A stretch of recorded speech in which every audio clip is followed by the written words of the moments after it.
गणेशाय नमः। वागर्धाविव संपृक्तौ वागर्धः प्रतिपत्तये जगतः पितरौ वन्दे पार्वती परमेश्वरौ। मुक्ताविद्रुमहे मनीलधवलच्चायैर्मुखैः स्त्रियक्षणैः युक्तामिन्दुनिबद्धरत्नमुकुटां तत्त्वार्थवर्णात्मिकां गायत्रीं वरदाभयां कुशकशाः शुभ्रं कपालं गदां शङ्खं चक्रमदारविन्दजुगलं हस्तैर्वहन्तीं भजे। భగవదనుగ్రహం చేత క్రితం ఎపిసోడ్లో మనం ఈ పార్వతీ పరమేశ్వరుల యొక్క ఘట్టం చెప్పుకుంటూ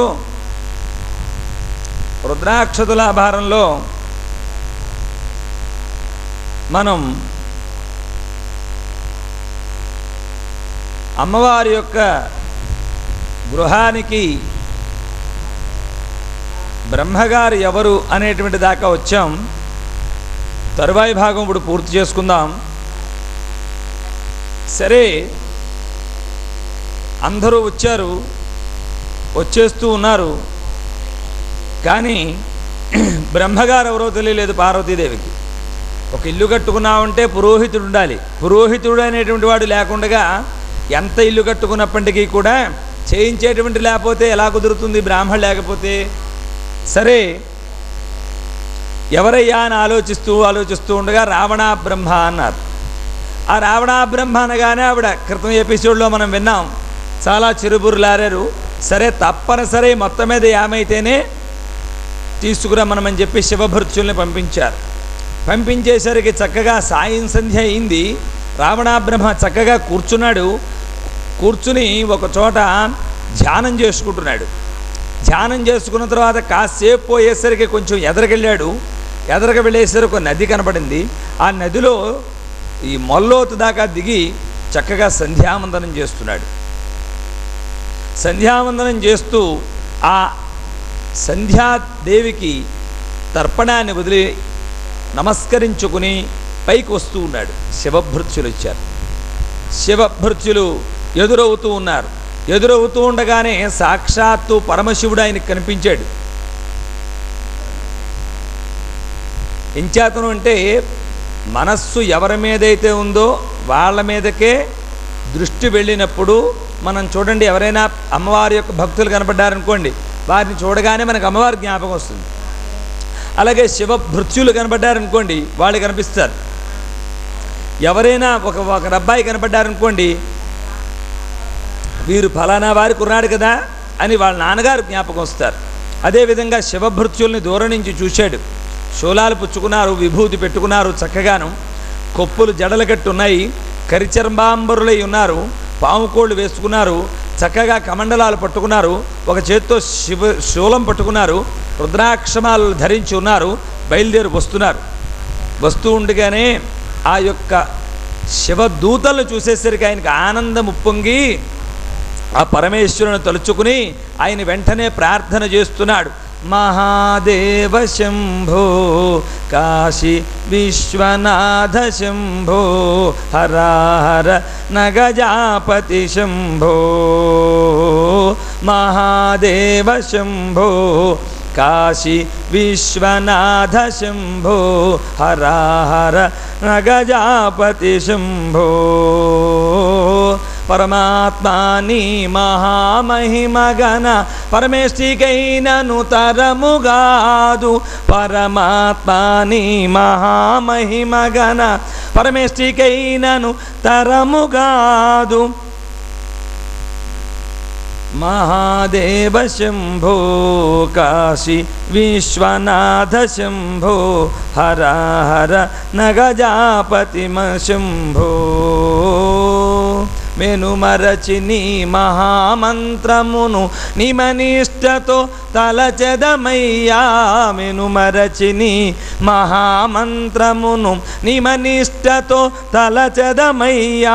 పామరత్వమును బాపుము స్వామి కాలహరణ మేలర మహాదేవ శంభో కాశీ విశ్వనాథ శంభో హర నగజాపతి శంభో దండిగాను భూమండలమంతట నిండియున్న నీ మహామహిమయే దండిగాను భూమండలమంతట నిండియున్న నీ మహామహిమయే చంద్రపతి శివశంకర శంభో భండనహర గంగాధర మురహర మహాదేవ శంభో కాశీ విశ్వనాథ శంభో హరహర నగజాపతి శంభో నీలకంఠ నిన్ను నమ్మితినయ్యా పాలచంద్రపణి రాజభూషణ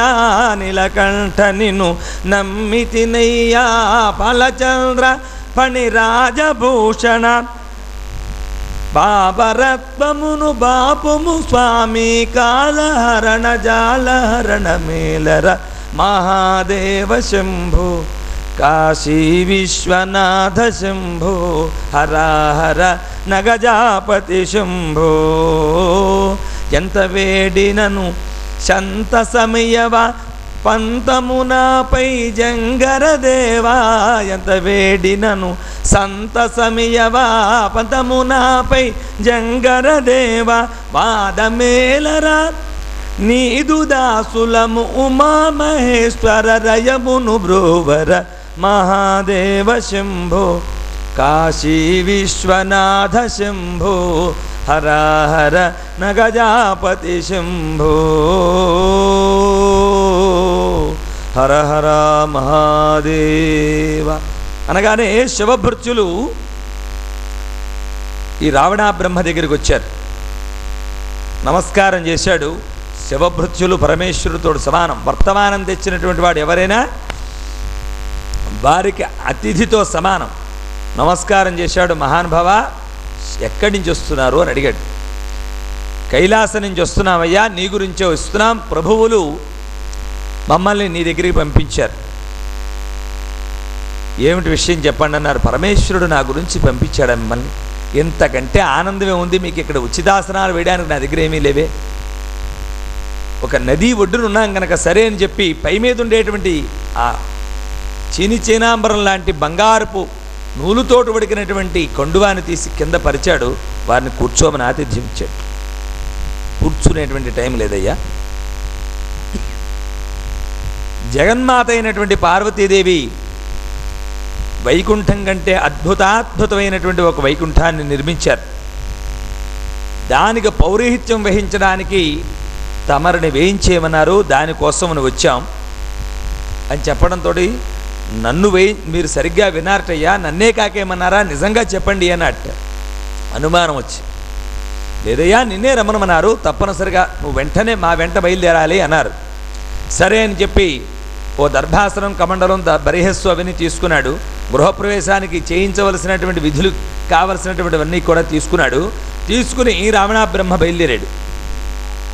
బయలుదేరి ఆ యొక్క ఓం నమ శివాయ ఓం నమ శివాయ ఓం నమ శివాయ ఓం ఆ నమస్వాయ నమశివాయ అంటూ పంచాక్షరి మహామంత్రాన్ని తపించుకుంటూ బయలుదేరాడు కైలాసానికి. కైలాసం అంతా దివ్య వైకుంఠం కింద మారిపోయింది. ఎక్కడెక్కడి నుంచో మహత్తరమైనటువంటి దేవతలందరూ వచ్చేసి ఉన్నారు. అద్భుతమైనటువంటి పరిస్థితి కనపడుతోంది. ఆహ్లాదకరమైనటువంటి పరిస్థితి కనపడుతోంది. చీకటి పడింది. తెల్లవారుజాము అవుతోంది. బ్రాహ్మీ ముహూర్తం దగ్గర పడుతోంది. పార్వతీ పరమేశ్వరులిద్దరికీ కూడా కొబ్బరి బొండాలు చేతిలో పెట్టాడు. నందీశ్వరుడు ముందు నడుస్తున్నాడు. తర్వాత గోమాతను లోపల ప్రవేశపెట్టించాడు. వేదమంత్రములన్నీ కూడా చెబుతూ మొత్తం ఆ పార్వతీదేవి నిర్మించినటువంటి మయుడు నిర్మించినటువంటి మయసభలా ఉండేటువంటి ఆ యొక్క నగరం అంతా కూడా చక్కగా తిప్పుతూ వేదమంత్రాలు చెబుతూ గృహప్రవేశం చేయిస్తున్నాడు. గృహప్రవేశం చేయిస్తూ వేదమంత్రాలు చెబుతూ అన్నీ కూడా చూస్తున్నాడు. ఆనందంగా ఉన్నాడు. ఈ పార్వతీ పరమేశ్వరుద్దరూ కూడా మహత్తరమైనటువంటి ఆనందాన్ని పొందుతున్నారు. హాయిగా గృహప్రవేశం అంతా కూడా పూర్తవుతోంది. వాస్తు మండపం వేయించాడు. బ్రహ్మ మండపం వేయించాడు. ఆ వినాయకుడి యొక్క సెలవు గైకున్నాడు. అన్ని విధములా కూడా చేయవలసినటువంటి విధులన్నీ కూడా చేయిస్తున్నాడు. చక్కగా ఈశాన్యముల బిందులు దింపించాడు. అరివేడు ముంత మూలగా పెట్టించాడు. చక్కటి అగ్నిహోత్రాన్ని ప్రవేశింపజేసి మంత్రవతు శక్తిని ప్రవేశింపజేశాడు. ఒక దాని మీద బంగారపు కొండ మీద పాలు పొంగిస్తున్నారు, ఒక దాని మీద గుగ్గిళ్ళు పొంగిస్తున్నారు. అమ్మవారిని అయ్యవారిని కూర్చోబెట్టాడు. చేయవలసిన విధి విధానం అంతా కూడా చాలా చక్కగా దేదీప్యమానంగా చేయిస్తున్నాడు. నడుస్తోంది కథ అంతా కూడాను. నడుస్తూ ఉండగా అందరూ ఆనందహేలిలో ఉన్నారు. ఎవరెవరికి ఏ ఏ మదర్పిత చందన తాంబూలాది వ్యసన వ్యవస్థలున్నాయో అవన్నీ కూడా అందిస్తున్నారు. వారు కాఫీ ఇష్టమైతే కాఫీ, పాలు అయితే పాలు, ఏ విధమైనటువంటి మనం చూడండి, మనం ఎవరైనా ఒక గృహప్రవేశానికి బంధువుల ఇంటికి వెడితే మనకి ఏది ఇష్టమైతే అది ఇస్తారు. ఎవరైనా కూల్ డ్రింక్ తాగితే కూల్ డ్రింక్ అంటారు, లేకపోతే కాఫీ ఇస్తారు, టీ ఇస్తారు, ఉప్మా ఇస్తారు, ఇడ్లీ పెడతారు. ఏది నీకు ఇష్టమైతే అదే తీసుకోవయ్యా, తీసుకోకుండా మాత్రం మా ఇంట్లో కుదరదు అంటారు, మన మొహమాట పెడతారు. అదేవిధంగా ఆ దేవతలందరికీ కూడా ఏవే ఫలాలు ఇష్టమో, ఏ ఏ పానీయాలు ఇష్టమో, ఏ విధమైనటువంటి ఆహారములు ఇష్టమో అవన్నీ కూడా ఈ మహర్షుల్లాంటి శివభృత్యులు అందరూ కూడా అందిస్తున్నారు. అందరూ స్వీకరిస్తున్నారు. ఆ చక్కగా ఆ యొక్క గృహప్రవేశ మహోత్సవాన్ని చూస్తున్నారు. గృహప్రవేశ మహోత్సవం అంతా దేదీప్యమానంగా జరిగింది. అందరి ఆశీస్సులు పరమశివుడికి అమ్మవారికి కూడా లభించాయి. ఆనందం పొందారు. అందరికీ ఇవ్వలసినటువంటి గిఫ్ట్లన్నీ కూడా ఇచ్చేశారు. ఎవరెవరికి ఏవేవి విధమైనటువంటి బహుమానాలు చేయాలో, సన్మానాలు చేయాలో, సత్కారాలు చేయాలో అన్నీ కూడా చేశారు. పంచభక్ష్య పర్వాణ్య లేహ్య పాహ్య భోజనములన్నీ కూడా ఏర్పాటు చేశారు. ఆ భోజనాలన్నీ కూడా పూర్తయ్యాయి. అందరికీ మదర్పిత చందన తత్వాల కాంబోలాది మనం చెప్తామే తప్ప ఏదో స్వీట్ రాసినటువంటి కిళ్ళి ఇచ్చేస్తూ ఉంటాం మన ఫంక్షన్లో. ఏదో కాస్త అందులో ఒక్కపడేస్తాడు, కవిరేస్తాడు, ఎంత స్వీట్ పాముతాడు, కొంత కొబ్బరి వేస్తాడు, వేసి మూటగట్టి ఇచ్చేస్తాడు, అదే మనం తినేస్తాం. అదలా కాదండి. మదర్పితమైనటువంటి చందనంతో కూడుకున్నటువంటి, కర్పూరమైనటువంటి, కస్తూరుతో కూడుకున్నటువంటి అన్ని ద్రవ్యములు కూడా మేళమించినటువంటి తాంబూలం ఇస్తారు. అది అద్భుతమైనటువంటి తాంబూలం అనమాట. అది సామాన్యమైనటువంటి తాంబూలం కాదు. అది చాలా ఖరీదుతో కూడుకున్నటువంటి తాంబూలం. అది వేసుకుంటే ఎటువంటి ఆహారం తిన్నప్పటికీ, నల్ల రాళ్ళు తిన్నప్పటికీ కూడా అరిగిపోతాయటండి. తాంబూలం ఎందుకు వేసుకోవడం? ఆరోగ్యం కోసం. అది కూడా ఒక మనకి ధన్వంతరిలో చెప్పుకొచ్చాడు, ఆయుర్వేదంలో చెప్తాడు ధన్వంతరి యావని తాంబూల చరవణం చెయ్యాలి అని. ప్రతిరోజు గృహస్థు భోజనం అయిన తర్వాత తాంబూల చరవణం చేయాలి. భోజనం అంటే సుష్టుగా తీసుకునేటువంటిది అని అర్థం. సుష్టుగా అంటే తృప్తిగా, కడుపు నిండుగా తీసుకునేటువంటిది. అది జీర్ణం అవ్వాలంటే ఏం చేయాలి? తాంబూల చరవణం చేయాలి. ఆ తాంబూల చరవణం ఎలా చేయాలి అంటే కనుక సుగంధ ద్రవ్యములన్నిటితో కూడుకున్నటువంటి తాంబూలం ఒకటి ఉంది. దాని గురించి ఎదర వస్తుంది, ఆ ఎపిసోడ్లో మనం చెప్పుకుందాం తాంబూలం గురించి. అటువంటి మదర్పిత చందన తాంబూలాది సత్కారములన్నీ కూడా గైకొన్నారు, ఆనందించారు. ఎవరికి వాళ్ళు వెళ్ళిపోయారు. కైలాసంలో చక్కటి బంగారపు తూగుటుయాలు ఊగుతున్నారు. ఎవరెవరు? పార్వతీ పరమేశ్వరులిద్దరూ కూడా. అటు కుమారస్వామి నించున్నాడు, ఇటు గణపతి నించున్నాడు. ఛత్రములు పుచ్చుకున్నారు. తల్లిదండ్రులు ఇద్దరికి కూడా విసురుతున్నారు. వాళ్ళు హాయిగా ఆనందంగా ఉయ్యాలు ఊగుతున్నారు. చిలకలు చుట్టి పరమేశ్వరుడికి పార్వతీదేవి అందిస్తోంది. అవి నవ్వులుతున్నాడు, హాయిగా తింటున్నాడు. ఈ చల్లటి గాలి వీస్తోంది. హంసలన్నీ కూడా చుట్టూ తిరుగుతున్నాయి. నెమళ్ళు ఆహ్లాదకరాలు చేస్తున్నాయి. మహర్షులందరూ కూడా ఆనందంలో తబ్బుబ్బులైపోయి ఉంటున్నారు. గుమగుమలాడుతూ వంట వాళ్ళందరూ వంటలు చేస్తున్నారు. హాయిగా నడుస్తోంది. కైలాసం ఎలా ఉంది? వైకుంఠానికి దివ్య వైకుంఠం అయిపోయింది. అటువంటి పరిస్థితిలో ఉంది. రావణ బ్రహ్మ మూట ముళ్ళు కట్టుకుంటున్నాడు. ఈ వేసినటువంటి మండపాలని కూడా మూటలు కట్టుకుంటున్నాడు. కట్టుకుని బయలుదేరి వెళ్ళడానికి గుమ్మాలు దాటుతున్నాడు. ఆ చెట్ట చివరనున్నాడు ఎవరు? నారద మహర్షి. ఏమయ్యా, చక్కగా చేయించావు, చాలా బాగుంది, చాలా సంతోషం. ఏమిచ్చారు నీకు? బ్రహ్మకట్నము అని అడిగాడు. బ్రహ్మకట్నం ఏమిటని అడిగింది. బ్రహ్మకట్నం అంటే ఏమిటయా? ఇంతవరకు చేయించిన దానికి, గృహప్రవేశం చేయించిన దానికి పార్వతీ పరమేశ్వరులు అందరికీ కూడా అనేక విలువైనటువంటి జన్మలా మర్చిపోయినటువంటి బహుమానాలు చేశారు కదా, మరి నీకే విధమైనటువంటి బహుమానం చేశారు చెప్పమన్నారు నారద మహర్షులు గారు. ఏమోనయ్యా, నాకేం ఇవ్వలేదు. నేను వెళ్ళాను, చేయించాను, నమస్కారం చేశాను, అమ్మా వెళ్ళొస్తాను అన్నాను, వెళ్ళి రమ్మనమన్నారు, నేను బయలుదేరుతున్నాను అన్నాడు. హోరు వెర్రాడా, అంతే తెలిసింది నీకు. నువ్వు ఇప్పుడు అడిగితే ఇంత అద్భుతంగా చేయించినందుకు నువ్వు ఏమడిగితే అది ఇచ్చేస్తారు కనుక నువ్వేం చేయాలంటే నేను చెప్పినట్టుగా వెళ్ళి అడిగన్నారు. అయ్యి బాబాయ్ కొంప ములిగిపోతుందేమో అన్నాడు. నీకేమీ ములిగిపోదు, నేను చెవిలో చెప్తాను, నువ్వు చెప్పిన దాని ప్రకారంగా వెళ్ళి అమ్మవారిని అడుగు, నీకు హాయిగా ఉంటుందని చెప్పేది. సరే అయితే వీడికి ఆశ పుట్టింది. బయలుదేరాడు. మళ్ళీ పార్వతీ పరమేశ్వరుల చెంతకు వచ్చాడు రావణాబ్రహ్మ. మూటలన్నీ కింద పెట్టాడు. ఏమంటాడు, అమ్మా ఈ మూటలు మోసుకుందుకు వెళ్ళా, నేను వస్తే ఇక్కడికి నాకు ఏదైనా మీరు ఇస్తారా? ఏం కావాలయ్యా అని అడిగారు. అందుకనే ఇక్కడ ధర్మం చెప్తారు, ఎప్పుడు కూడా ఎవరైనా ఏదైనా అడిగితే నీకేం కావాలని అనకూడదు. నాకు చేతనైతే నా దగ్గరుంటే తప్పనిసరిగా నీకు సాయం చేయడానికి ప్రయత్నం చేస్తాను అని చెప్పాలి. అంతేగా ఏం కావాలి చెప్పు, నీకేం కావాలి చెప్పబోయా అంటే కొంప అంటుకుంటుంది. అంచేత అలా అనకూడదు ఎప్పుడు కూడా. అలా అంత గమ్మున అభయాలు ఇచ్చేయకూడదు. ఇచ్చేస్తే ఇప్పుడు జరగబోయేటువంటి పరిణామమే వస్తుందన్నమాట. ఏమిటనమాట, ఏమిటన్నట్ట, నీకేం కావాలో కోరుకో అన్నారు అమ్మవారు. చేత ఆనందంలో ఉంది ఆవిడ. మనకైనా సరే ఆనందం వచ్చినప్పుడు నీకేం కావాలో అడగవే అంటాం ఇంట్లో ఉండేటువంటి ఆడవారిని. గమ్మున అనేస్తాం. ఆవిడ అడగకూడదు అడిగింది అనుకోండి, వీడికి కంఠంలో రాయిడిపోతుంది. వాడు ఇవ్వలేడు, ఇవ్వని దానికి ఎందుకు అడిగావు అని ఆవిడ తగులుకుంటుంది. అక్కడి నుంచి గొడవ ప్రారంభం అవుతుంది. అంచేత ఆనందంలో కూడా ఒక కోపంలో కూడా 2 అడుగులు వెనక్కేయమన్నారు. అలాగే ఆనందం వచ్చినప్పుడు కూడా ఒకసారి కీర్తం స్థితిని జ్ఞాపకం చేసుకోమన్నారు. అంతగా ఆనందపడిపోయి మిడిచిపడిపోకూడదుట. ఎక్కువ ఐశ్వర్యం కలిగినా, మనం అనుకున్న పనులు అయిపోయినా, మనకు సుఖం కలిగినా, మనం ఎక్కువ ఆనందంతో ఉన్నా కూడా కొంచెం అణిగిమణిగి ఉండడం మంచిది అన్నారు. దుఃఖం వచ్చినప్పుడు కూడా అణిగిమణిగి ఆలోచించుకుని దుఃఖపడమన్నారు. కోపం వచ్చినప్పుడు కూడా 4 అడుగులు వెనక్కి వేయమన్నారు. అప్పుడు అన్ని విధాల కాలం మనకు కలిసి వస్తుంది.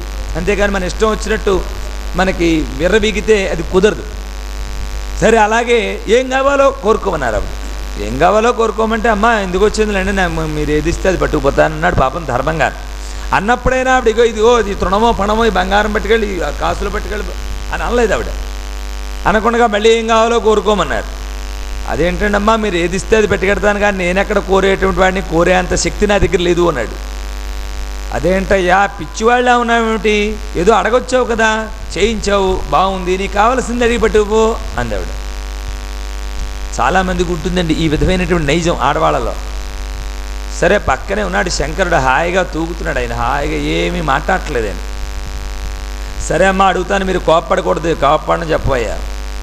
మీరు ఏమీ ఆగ్రహించకూడదు, ఆగ్రహించను. అనుగ్రహిస్తే అనుగ్రహించండి, కోప్పడకూడదు, శపించకూడదు, నన్ను ఏమనకూడదు. ఇప్పుడు ఎలా ఉన్నారో అలాగే ఉండాలి. లేకపోతే నేను అడిగింది ఇచ్చేయాలి. అంతేగాని మీరు ఏ విధమైనటువంటి బాధ పడకూడదు నాట. సరే అయితే అడుగిస్తానందిట. ధర్మం తప్పకూడదు, తప్పను, అడుగుతున్నాను, అడిగేయి. ఏమీ లేదమ్మా, నా లంకారాజ్యంలో ఎటువంటి గృహం లేదు, ఈ గృహం ఇచ్చేయండి అన్నట్టు. అంత నగరంలో ఇటువంటి వైకుంఠపరమైనటువంటి గృహం లేదు నాకు, ఈ గొంప ఇచ్చేయమన్నాడు. చూసుకోండి, ఇవిడికి వచ్చేసింది బ్రొటకన వేల దగ్గర నుంచి నెత్తుకి నషాళానికి వచ్చేసింది ఇవిడికి. అందుకనే మొట్టమొదట చెప్పాను, ఆ నారదుడు ఎక్కడున్నాడు, రాక్షసుడు వీడు, రాక్షసరాజు వీడు, బ్రహ్మత్వం ఏంటని ఆవేళెగ్గించుకున్నాను నేను. వీడు ఇలాంటి కోరికేదో కోరతాడని నాకు ముందే తెలుసు. ముందర నారదుడిని కాకేయండి అన్నారు. కైలాసం వదిలేసి చాలాసేపు అయింది. ఆయన పారిపోయాడు, చేయవలసిన ఉపదేశం చేసేసాడు, వెళ్ళిపోయాడు. ఆయన ఎక్కడికి వెళ్ళిపోయాడు? ఆయన సత్యలోకం వెళ్ళిపోయి అవతల దాక్కున్నాడు. ఏమైనా తేడా వస్తే కొంపంటుకుంటుందని. కైలాసంలో చివరినున్నాడు. ఆ గుమ్మం దగ్గర కాశాడు. వాడికి చెప్పవలసిన 4 చెప్పేశాడు. చెప్పేసి లోపలికి బయలుదేరాడు. ఆయన కైలాసానికి వదిలేసేసి విష్ణులోకం దాటేసి సత్యలోకం చివరికి వెళ్ళిపోయి దాక్కున్నాడు. ఎంచేత ఏమాత్రం దొరికినా పిప్పి చేసేస్తుంది ఆవిడ. తుక్కు కింద కొట్టేస్తుంది. మళ్ళీ మామూలుగా కూడా కాదు, దూది నేకేస్తారు చూసారా, అలా అయిపోతాడు. నారదుడు కనపడ్డాడంటే ఆవిడ వెనకాల, ఆవిడ ఎదురుక్కని కనపడ్డాడు అనుకోండి, వాడి పరిస్థితి అలా అయిపోతుంది. మేఘం పాయలు విడిపోయినట్టుగా అయిపోతుంది ఆయన శరీరం అంతా కూడా. అట్లాంటి ఉపదేశం చేశాడు ఈయన. మరి చేసేసరికి ఏం చేస్తుంది, నాథా చూశారా అందుకు, నేనేమి నీకు ముందే చెప్పాను, నువ్వు ఏమంటే దానికి అనడమే, నేను కలగజేసుకోను, నాకు ఇదేది సంబంధం లేదు, నువ్వు ఏం చెప్తే దానికి అనడమే, అంతే తప్ప మీ ఆడవాళ్ళ గొడవలో నేను కలగజేసుకోను అన్నాడు. ఇంక చేసేది ఏముంది, ధర్మం తప్పుతుందా? ఆగ్రహించకూడదు, అనుగ్రహించాలి. ఆవిడ ఏం చెప్తే అది వినాలే తప్ప మామూలుగా మాట్లాడడానికి వీల్లేదు. అలాంటి టైంలో ఇంకేం చేయగలడు చెప్పండి? ఏమీ చేయలేనటువంటి దుస్థితిలో సరే అని చెప్పేసి అమ్మవారు ఆ గృహాన్ని ఇచ్చేశారు. ఇచ్చేస్తే మళ్ళీ వెండికొండ, మళ్ళీ పాములు, ఈశ్వరుడు వీళ్ళే తయారయ్యారు తప్ప ఇంకెవరూ లేరు. ఏమైంది? ఉన్నదంతా పోయింది. ఒకళ్ళని అహంకరించుకుని ఒకరి మీద అసూయ పడితే ఇదిలాగే జరుగుతుంది. అప్పుడు ఈ విషయం ఎవరికి తెలిసిందండి? పట్టుకెళ్ళి మళ్ళీ నారదుడు ఎక్కడికి వెళ్ళాడు? సత్యలోకానికి, వైకుంఠానికి వచ్చేసాడు. వైకుంఠానికి వచ్చేసి అక్కడ లక్ష్మీదేవితో చెప్పాడు, అమ్మా నిన్ను చూసి మిడిసిపడింది ఈవిడ, మిడిసిపెడితే రావణాబ్రహ్మ పట్టుకుపోయాడు, అయిపోయింది. మళ్ళీ బోడికొండ ఆవిడికి మిగిలింది. అందుచేతను ఒక్కసారి వెళ్ళి నువ్వు పరామర్శించాలనగానే ఆడవాళ్ళకి ఎవరికైనా సరే అండి ఇది సాధారణంగా నడుస్తూ ఉంటుంది. ఈ కథ సాధారణంగా నడుస్తూ ఉంటుంది. ఇంచేత ఒకరికి ఏదైనా అయిందనుకోండి వీళ్ళకి ఆనందం, ఒకళ్ళు బాగుంటే వీళ్ళు చూడలేకపోవడం, అసూయాద్వేషాలు ఎక్కువగా నడుస్తూ ఉంటాయి. ఆ ఎక్కువగా నడవడంలో ఎప్పుడైతే ఈవిడికి ఐశ్వర్యం అంతా పోయిందనుకుందో, ఆ గృహప్రవేశానికి వచ్చేటప్పుడే లక్ష్మీదేవి ఏం చేసిందంటే ఎడంకాలు పెడుతూ బయలుదేరింది. పార్వతీదేవి కొంపలో ఈవిడన్నీ కూడా బయలుదేరి చూపిస్తున్నారు. పార్వతీదేవి చూపించింది, ఇగో చూసావా నీ వైకుంఠం కంటే అద్భుతమైనటువంటి సింహద్వారం గండ్రకర్రతో చేయించి బంగారు పొదిగించి దీనికి మణులన్నీ కూడా అతికాము. అతికినటువంటి మణులు చూసావా, నీ హారముల మీద పడినటువంటి కాంతి మళ్ళీ నా మణుల మీద పడి ఆ మణులు మెరుస్తూ ఎన్ని కిరణములు ఇస్తున్నాయో చూసావా. నీ వైకుంఠంలో ఇటువంటి ఉన్నాయా, ఇటువంటి సరోవరాలు ఉన్నాయా, ఇటువంటి హంసలున్నాయా, ఇటువంటి హంసతూలిక తలపాలున్నాయా, ఇంతమంది చెలికత్తులున్నారా, ఇంత అద్భుతాద్భుతమైనటువంటి శక్తి సామర్థ్యం కలిగినటువంటి సొగసులున్నాయా, కిరీటాలున్నాయా, కోట గురుజులున్నాయా, ఇన్ని భవనాలున్నాయా, ఇన్ని ద్వారాలున్నాయా, ఇన్ని గదులున్నాయా, ఇన్ని రకములైనటువంటి ఆసనాలున్నాయా, వాహనాలున్నాయా, ఇవన్నీ చూసావా లక్ష్మి. నీకంటే ఎక్కువైనటువంటివి సంపాదించాను, నీకంటే ఎక్కువైనటువంటి పరిస్థితి కలిగాను నీవుడు చెబుతూ ఉంటే ఆవిడే లేదు లేదు అనుకుంటూ ఎడంకాలు పెట్టుకుంటూ నడిచింది. ఏమైంది ఆఖరికి ఏమీ లేకుండా అయిపోయింది. అయిపోయేసరికి మళ్ళీ ఆవిడకుంది కదండి ఒక విమానం, ఏమిటి గరుత్మంతుడు, ఆవిడ ఎక్కేశారు బొల్లిగద్దని. అతడొక్కడే దేవుడంట విశ్వమెల్లా ఏలేడంట, అతడొక్కడే దేవుడంట విశ్వమెల్లా ఏలేడంట, బొల్లిగద్ద ఎక్కేడంట, బొల్లిగద్ద ఎక్కేడంట, బాలే వేషాలేసేడంట, అతడొక్కడే దేవుడంట విశ్వమెల్లా ఏలేడంట. వన్నెకోకాలట్టుకోని పొన్న చెట్లకెగిరేడంట, వన్నెకోకాలట్టుకోని పొన్న చెట్లకెగిరేడంట, కొంగి బింగి రకాసులా గుండెలు రగాదన్నేడంట, అతడొక్కడే దేవుడంట విశ్వమెల్లా ఏలేడంట అని. అతడొక్కడే దేవుడు. ఎవరికైనా సరే ఆపదలో ఆపద్బాంధవుడు ఆదినారాయణుడు మహానుభావుడు, ఆయన ఒక్కడే దేవుడు ఎవరికైనప్పటికీ కూడా అన్నట్టుగా ఆయన ఆ బొల్లిగద్ద ఎక్కాడు. ఆ శుభ్రంగా లక్ష్మీదేవితో కూడుకుని మళ్ళీ ఎక్కడికి వచ్చాడండి, కైలాసానికి వచ్చేసాడు. కైలాసానికి వచ్చి గబగబ లక్ష్మీదేవి దిగిందో లేదో ఇంకాను గబగబ బయలుదేరి ఆ పళంగా పార్వతీదేవి దగ్గరికి వెళ్ళిపోయి కౌగిలించేసుకుని ఎంత పని జరిగింది, నిన్న కాక మొన్న పచ్చని తోరణం కట్టావు, ఇంకా తోరణం అవ్వకుండానే ఇట్లాంటి పని జరిగింది, అయ్యయ్యో ఎలాంటి పరిస్థితి వచ్చింది, ఇక్కడ ఉంటే అందరూ కూడా నిన్ను పరామర్శించడానికి వస్తారు, ఇదంతా అవమానం కనుక నా యొక్క వైకుంఠానికి వచ్చాయని మళ్ళీ వైకుంఠాన్ని తీసుకెళ్ళారు. వైకుంఠాన్ని తీసుకెళ్ళి మళ్ళీ ఈవిడవంతా తిప్పుతూ ఈవిడిని యాగి చేస్తూ ఈవిడి పంచపక్ష పర్వాణాలు పెడుతూ బంగారు పళ్ళాలు తెప్పించి పెడుతూ భోజనాలు పెడుతూ హారాలు ఇస్తూ ఏదో లేని వాళ్ళకి బాగా ఐశ్వర్యంతో ఉన్నటువంటి వాళ్ళు ఒక్కసారి ఐశ్వర్యం కోల్పోతే వారు ఎవరైనా ఇంటికి తీసుకెళ్ళి మళ్ళీ వారికి ఏదైనా ఆతిథ్యం ఇస్తే ఎంత అవమానంగా ఉంటుందో అంతకంటే 1000 రెట్ల అవమానాన్ని భరిస్తూ లోపల దిగిమింగేసుకుంటూ ఇదవుతూ ఉంటే అప్పుడు లక్ష్మీదేవి ఉందిట విష్ణుమూర్తితోటి, చూసావా నాథ నన్ను చూసి ఎలా గర్వపడిందో, దీనికి ఏమైందో చూసారా, నాతోటి ఎవరో కూడా సరికాదు అనుకుందిట. ఆహా అనుకున్నాడు విష్ణుమూర్తి. అయితే నీకు కూడా ఈ విధమైనటువంటి వ్యవస్థ ఉందన్నమాట లోపల, ఇది నీకు పోగొట్టాలి అనుకుని, సరే అయితే లక్ష్మి పాపం ఐశ్వర్యం పోగొట్టుకుని మన ఇంటికి వచ్చారు కదా, మరి ఈశ్వరుణ్ణి కాస్తంత ఐశ్వర్యం ఇచ్చి పంపిద్దాము అన్నట్ట. ఓ తప్పనిసరిగా అదంత పని అలాగే చేద్దామండి, మరి ఎలాగా అన్నారు. అబ్బాయి అలాగే లేదు, ఈశ్వరుడు ఎంత ఎత్తున్నాడో అంతెత్తు మనం తూపేసి ఆ ఈశ్వరుడికి ధనం ఇచ్చి పంపించేద్దాం, ఏదో కాస్తంత 4 కాలాల పాటు కాలక్షేపం చేస్తారు అన్నారు. సరే అని చెప్పి ఒక తులాభారం తెప్పించారు. ఆ తులాభారంలో ఈశ్వరుని కూర్చోబెట్టారు. కూర్చోబెట్టి ఈ నగలన్నీ కూడా వేస్తున్నారు. మొత్తం వైకుంఠంలో ఉండేటువంటి నగలన్నీ కూడా వేసేశారు. ఏవి ఎక్కడా ఈశ్వరుడు కించెత్తు కూడా లేవలేదు. ఆఖరికి ఈ విష్ణుమూర్తి వారి దగ్గర గద, శంఖం, చక్రం, ఈ కౌస్తుభహారాలు, మణిహారాలు అన్నీ వేసేసింది. ఆవిడ దగ్గర ఉండేవన్నీ వేసేసింది. తర్వాత చెలికత్తులకు ఎప్పుడైనా బహుమానాలు ఇస్తారు, మంచి వార్తలు చెబితే బహుమతులు ఇస్తారు. ఆ బహుమతులన్నీ కూడా వేసేశారు. వైకుంఠంలో ఉండేటువంటి ఖజానా అంతా కూడా ఖాళీ చేసి వేసేశారు. అయినా ఈశ్వరుడు ఇంత పెసరు కూడా లేవలేదుట.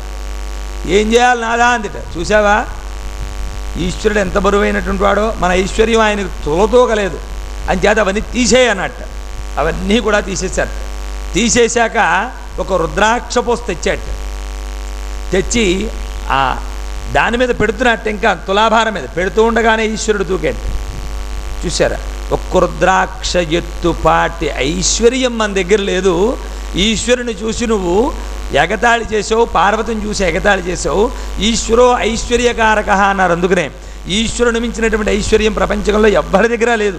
చేత ఒక్క రుద్రాక్ష పోసెత్తుపాటే మన దగ్గర లేకపోతే ఆయన మెళ్ళో ఎన్ని రుద్రాక్షలు ఉన్నాయో ఆలోచించు పార్వతి. ఒకరిని చూసి ఎప్పుడూ కూడా అసూయ పడకూడదు. అసూయా ద్వేషాలు మీకే ఉంటే ప్రపంచకాలు ఏమైపోతాయి, ఈ లోకములని కూడా యాపైపోతాయి. అందుచేత అసూయా ద్వేషాలు విడనాడి, మనం రాగద్వేషాలను విడనాడి మనం అనురాగంగా ఉండాలి. ఒక విధమైనటువంటి పరిస్థితిని మనం ప్రజలకు అందించాలే కానీ మన ఇష్టం వచ్చినట్టు మీరే అసూయా ద్వేషాలతోటి నేను గొప్ప అంటే నేను గొప్ప, నేను గొప్ప అంటే నేను గొప్ప అని అనకూడదు. భావన కలిగి ఉండాలి అని మనకు రుద్రాక్ష తులాభారం తెలియజేసింది. కనుక చక్కటి విషయాన్ని మనం చక్కగా చెప్పుకున్నాం. రేపు ఎపిసోడ్లో మరొక విషయాన్ని చెప్పుకుందాం.